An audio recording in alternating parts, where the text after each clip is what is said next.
You ready? Sure.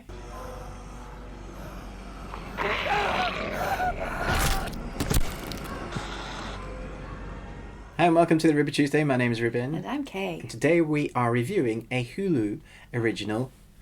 Ooh. A Hulu original Helstrom. Storm. Daimon and Ana Helstrom are the son and daughter of a mysterious and powerful serial killer. The siblings have a complicated dynamic as they track down the terrorizing worst of humanity, each with their own attitude and skills. Wow, your voice is deep today. It sure is. Hey. You could do like the jazz singer late at night. I could, in the smoky bar. Once again, the IMDb synopsis is off. If you heard that, Yeah. you thought, what the hell with their attitudes? Exactly. That is not what this is about at all. So there's 10 episodes. I have to say, I totally disagree with the critics on this one. Like, absolutely. And that is clear. If you go onto Rotten Tomatoes, you will see how, once again, the critics and the fans are different. So the critics have given this, I think, something like 36%. What? And the fans have given this 86%. So this is a clear difference in dynamic of enjoyment and critique on the expert of the makings of the shots and acting and all of that.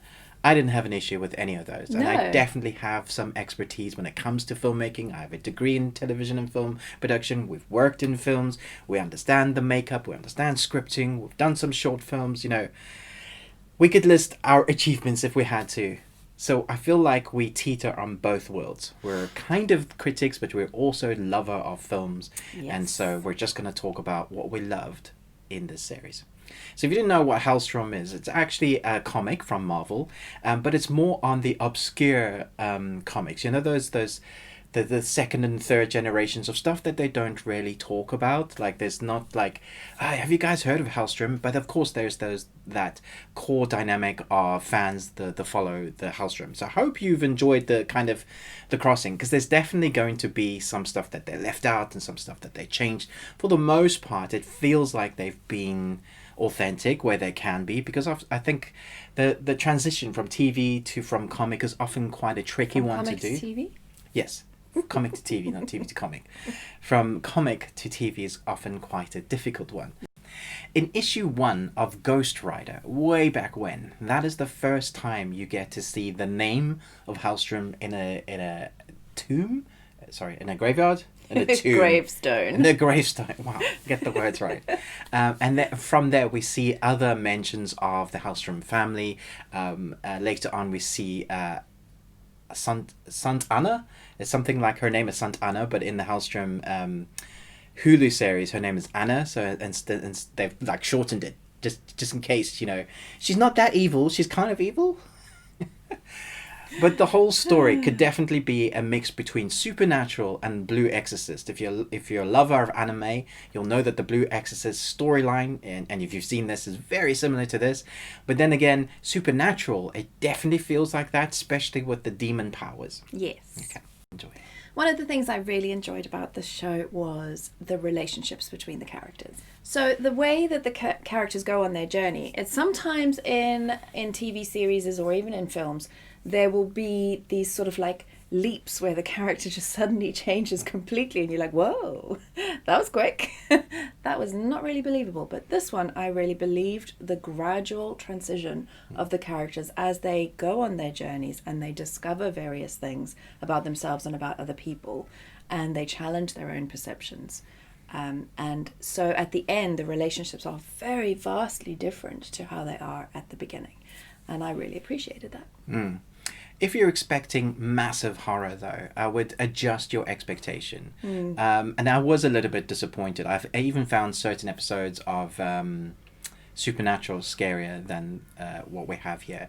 And there is this superpower noise that when the siblings use their power, it's like this reverberation, vibration, and then things start moving about and flying, and that's their like demonic power, and they're using against the demons. I don't know why I'm doing that, demons.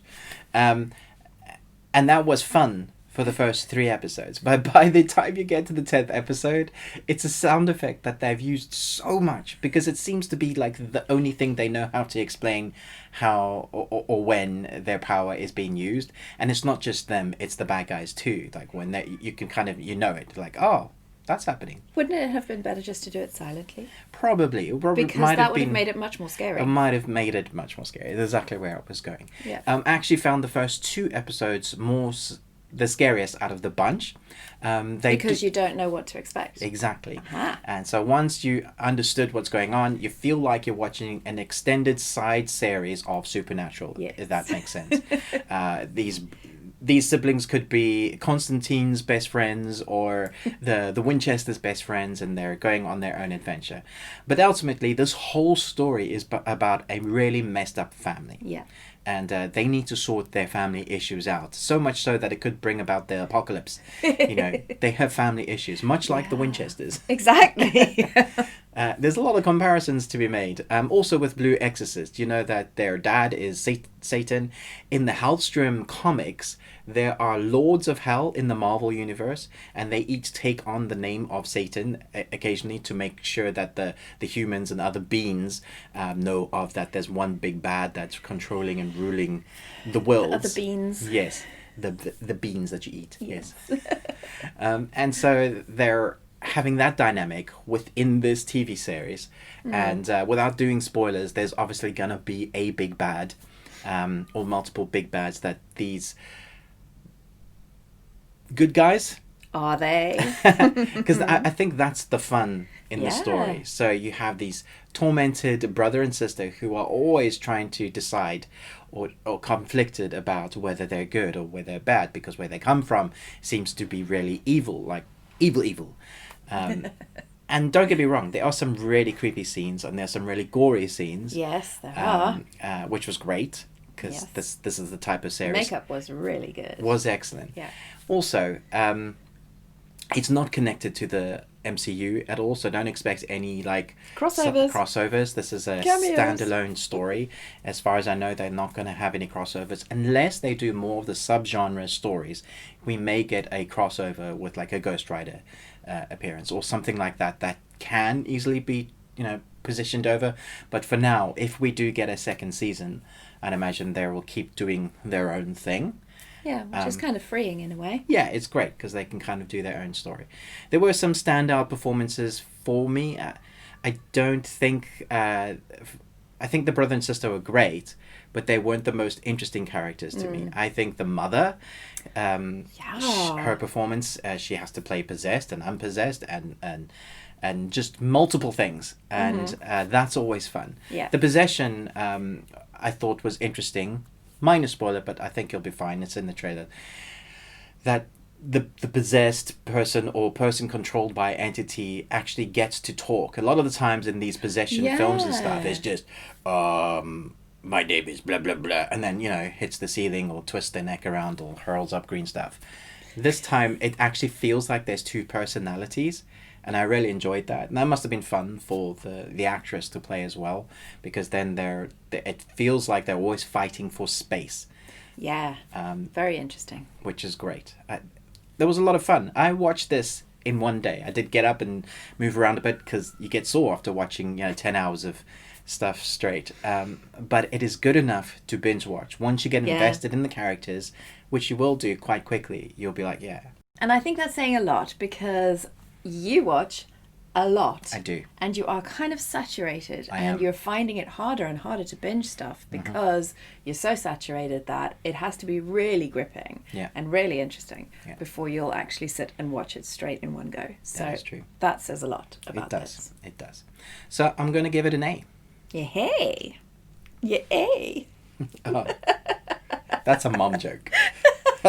Yes, new genre. Forget dad jokes. Mom jokes. Yes. Yeah. Okay. You gonna give it an A? Sure. Okay. Let us know in the comments below. We're a little bit late to this. I know my friend Austen did a review a week ago, but we've just gotten hold of Hulu. Yay! So excited. And they're now giving us loads of content, so we're catching up Yes, with Hulu. But I'm excited to do Hulu content because they do some really awesome originals. So do keep it here on the Ruby Tuesday. Let us know what you thought about this series, or if you're not in the US and you're like sad, I think it will eventually come to us via Amazon or Sky. Those are normally the ones that get the overseas territory stuff. It takes a little while sometimes, but it does come around. So fingers crossed. We just got to say goodbye. Oh yeah, goodbye. No, Bye. you got to say your thing. All right. Do your thing. And thanks so much for watching this review. But most of all, until next time, remember, live long and Tuesday. You didn't do an intro. Just went straight into it. I don't know how to do a Helstrom intro. I could try Be Possessed. No, let's try not to do that. Let's not be possessed, yeah. That's not fun.